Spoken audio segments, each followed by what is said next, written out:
Hey everybody, my name is Anna Smith and I'm a member of the Youth Engagement Distributed team. I'm here today to introduce you to the rest of the team, starting with our fabulous team leader, Evan Walsh, who resides in St. John's, Newfoundland. We've also got the beautiful Ashley Hamill, right now in Ottawa, Ontario, and the wonderful Lauren Hawken, who's in Fort McMurray, Alberta. Last but not least, we've also got Simone Fauvel, who is in Vancouver, British Columbia, and an important person to make sure you keep your eye out for at conference is our National Office Support, Ian Froud.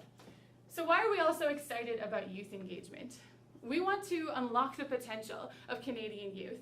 We believe that the opportunities out there today for youth don't reflect or respect their intelligence or their potential for change.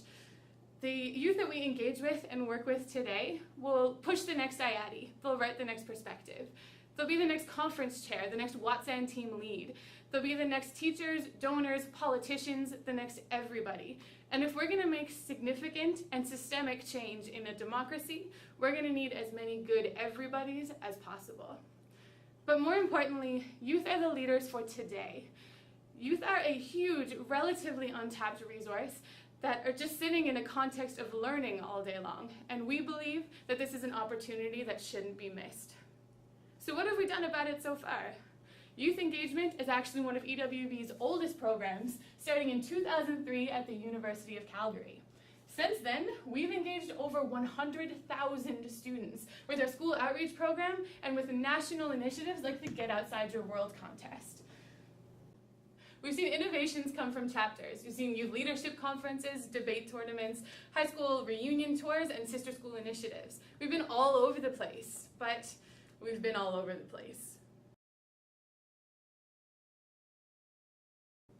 With a new vision for EWB, we're looking to evolve the vision for the Youth Engagement Program into one that utilizes more systems thinking and thus can achieve more systems change. We're looking at the question, how do we make it so that EWB isn't eternally responsible for the supplementary social change education of Canadian youth? And this is really an exciting point in time for a long-standing program. We've got 8 years of lessons learned to apply to this strategy moving forward. But the first step in moving into this searcher and seeking approach is to make those learnings, those explorations, and those testing more deliberate and more explicit. So when we're looking at how do we take a student from point A, where they are today, to point B, where they're a rock star systems changer, we know that there are a bunch of systems in the way that pose barriers sometimes and pose opportunities in other times. But we really need to understand these systems.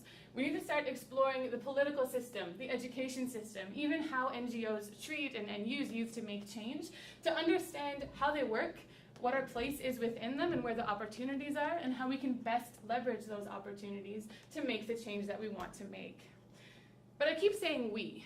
So who is this we? Is it me? Sure. Is it the distributed team? Probably also. And is it Ian? Probably, definitely. But it's also you guys. And this is where conference comes in. At conference this year, we're going to need the best and brightest youth engagement minds to help us do the best thinking, hypothesizing, and exploring that we can. On Leadership Day, we're going to explode the meaning of engagement and look to other disciplines to look at their strategies and what they do to engage the populations that they work with.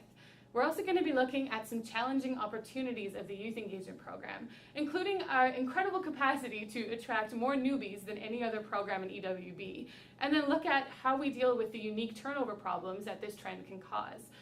Lastly, we're not just looking at the what, but the how YE and how other Canadian programs can take their engagement of the public from passive to active, and what that means and how we can implement it. The whole team is going to be at conference this year, and we're looking to have these conversations with you at mealtimes, in the hallways, and whenever we can, because to make the best systems changing program that we can over the next few years, we're going to need the most brain power from the network that we can get.